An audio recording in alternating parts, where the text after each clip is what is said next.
Bom dia, o nosso convidado de toda sexta, a doutora Luísa Andrade, que é médico, psiquiatra e homeopata. Bom dia, Eduardo, Fernando, ouvintes internautas. Como bom católico, estou aqui comemorando a escolha do novo Papa, Eduardo, porque eu costumo dizer que o grande desafio das instituições, sejam governamentais ou não governamentais, é quem está comandando essa instituição.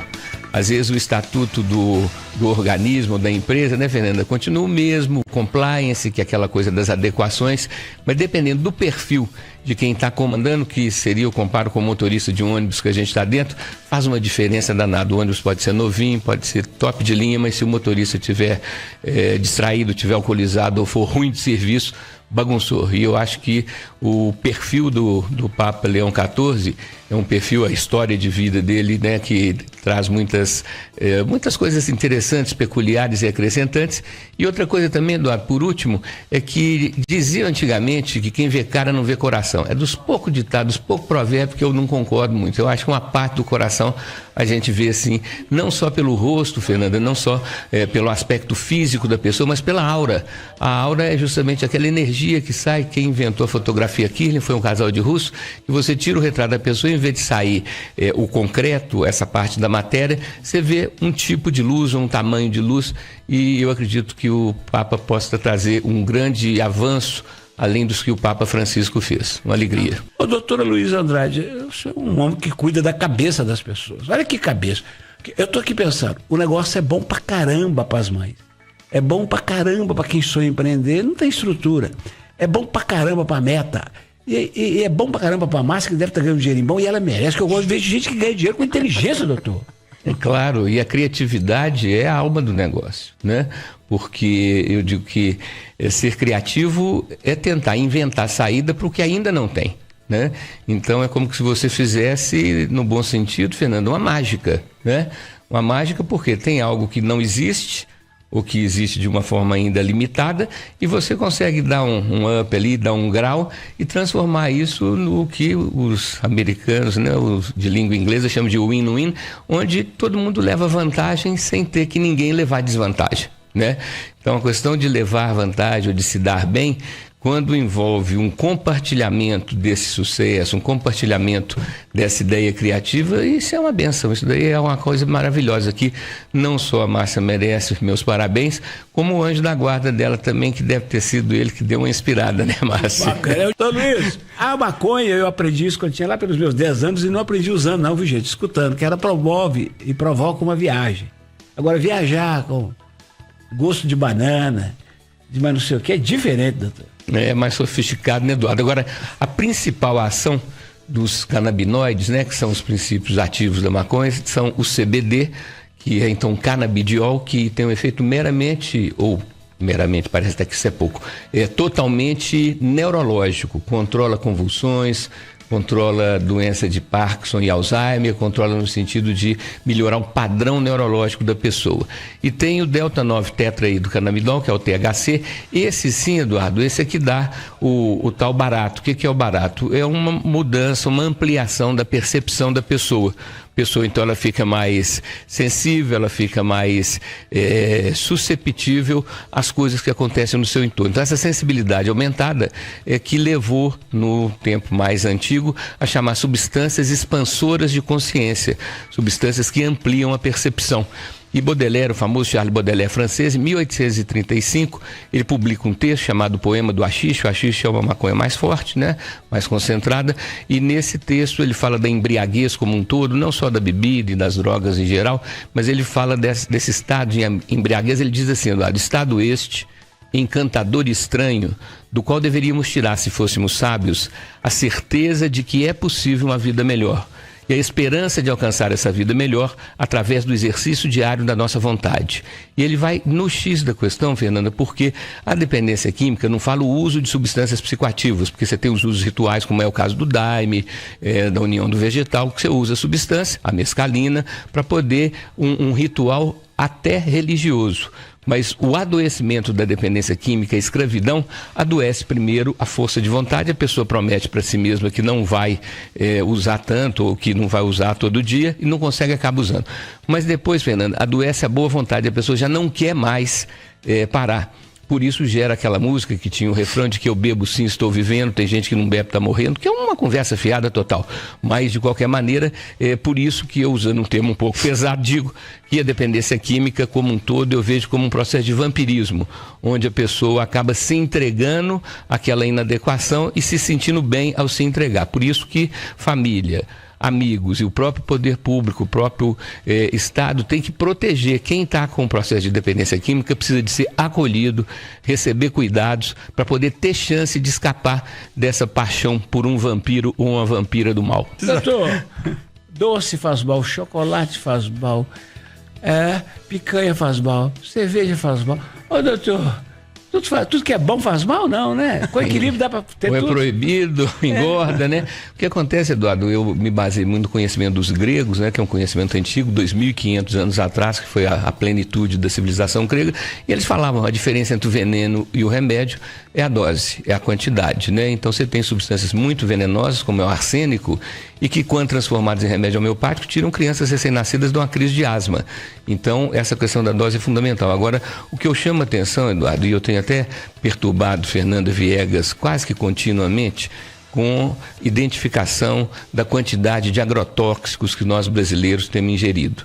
O Brasil é o país do mundo que mais consome agrotóxicos e na utilização, ou seja, no uso per capita, você divide o número de toneladas de agrotóxico que é despejada no solo e que vai para os lençóis freáticos, vai para a água que a gente tem de reserva, né? O Brasil dividindo a quantidade de tonelada pela população de 200 e tantos milhões de pessoas, dá o índice mais alto. Pelo cálculo, Eduardo, cada um de nós brasileiros consome por ano 11 quilos de agrotóxico. Ou seja, se você dividir, né? Divide aí por 10 para fazer uma conta mais simples, você vai ver que nós estamos sendo intoxicados assim, continuamente. Então, mais importante até do que você fazer esse teste, por exemplo, a banana, ela tem como capacidade principal fazer um aporte de potássio para nós. Potássio é uma substância que tem tudo a ver com o bom funcionamento a gente chama hidroeletrolítico, né? Que são os eletrólitos do corpo. Então isso a gente precisava de ter mais consciência, os políticos precisavam de estar mais atuantes nisso, de inibir. O Brasil tem mais de 30 agrotóxicos que são proibidos nos Estados Unidos, na União Europeia, e aqui são vendidos livremente. Olha, Santana tem feito vários eventos, praticamente todo mês tem um evento específico. E com mostra de culinária, nossa gastronomia tende muito para a gastronomia raiz, o artesanato. E quem que é o padroeiro? Santana. Santana. Nossa Senhora no de próprio Santana. nome, né? E a cidade tem estrutura para receber o povo? Tem estrutura. Hotel. Hoje nós temos 8 hotéis. E o que eu trago aqui é a possibilidade, porque o mineiro, mais precisamente o brasileiro, ele conhece as Minas, mas não conhece as Gerais. Aí sim. Ô, Vinícius, você já deu recados como embaixador de Santana dos Montes? Nós já falamos muito dessa cidade. Nós vamos lá visitar e a gente fala mais aqui depois. Valeu? Eduardo, queria só fazer um complemento rapidinho sobre a cordilheira, né, chamada Serra do Espinhaço. Tem esse nome, Eduardo, que quando você vê o mapa geológico de Minas Gerais e do Brasil, ela forma a espinha, ou seja, a coluna vertebral. Ela nasce na Cachoeira das Andorinhas, em Ouro Preto, mesmo lugar que nasce o Rio das Velhas. Ela vem por aqui, Belo Horizonte, a Serra do Curral é um pedaço dela, né, uma saída dela, vai para a Serra do Cipó, vai até onde você falou, né, Conceição do Mato Dentro.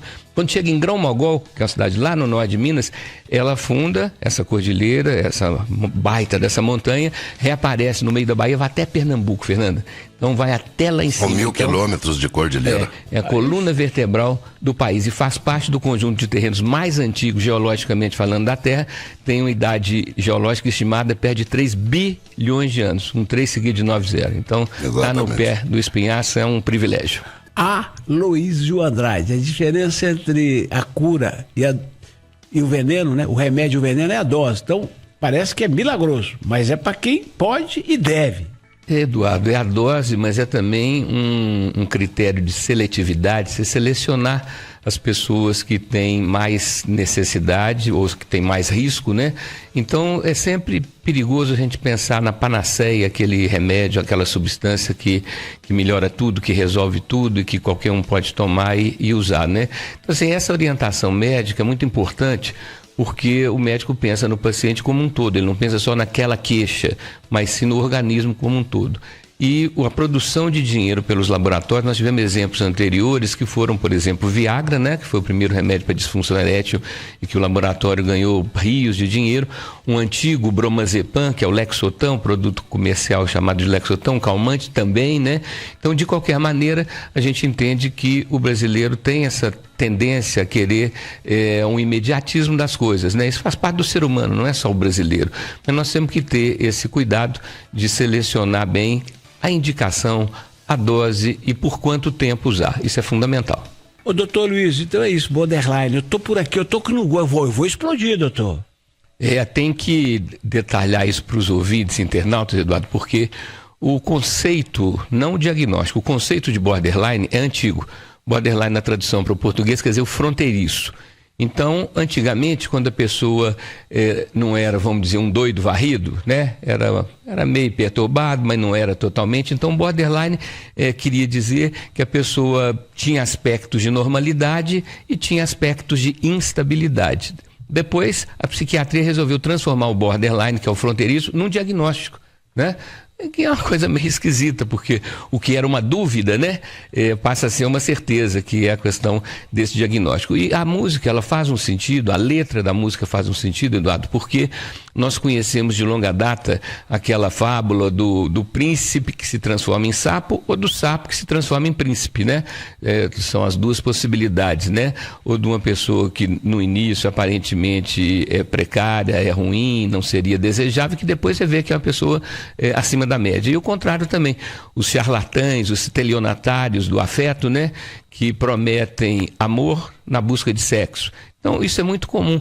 E as mulheres, a gente comentou outro dia, elas têm uma tendência maior do que os homens de projetar naquele candidato a companheiro, candidato a namorado, o seu amor. E aí ela vê nessa pessoa algo que a pessoa nunca foi nem nunca vai ser. Então é uma distorção em função, né, de novo, Fernando Pessoa, pois o que é tudo senão o que pensamos de tudo. Se você olha para uma pessoa com um jeito ruim, mas despeja nele o seu desejo de amar e de receber amor, ele fica um príncipe quando na verdade é um sapo. Gente, o tempo voou, eu preciso encerrar, doutor. Então, hoje vou deixar aqui 3 abraços rápidos para o Toninho e o Hamilton, que são sapateiros antigos lá no bairro da Serra, né? Uma profissão quase extinta, né?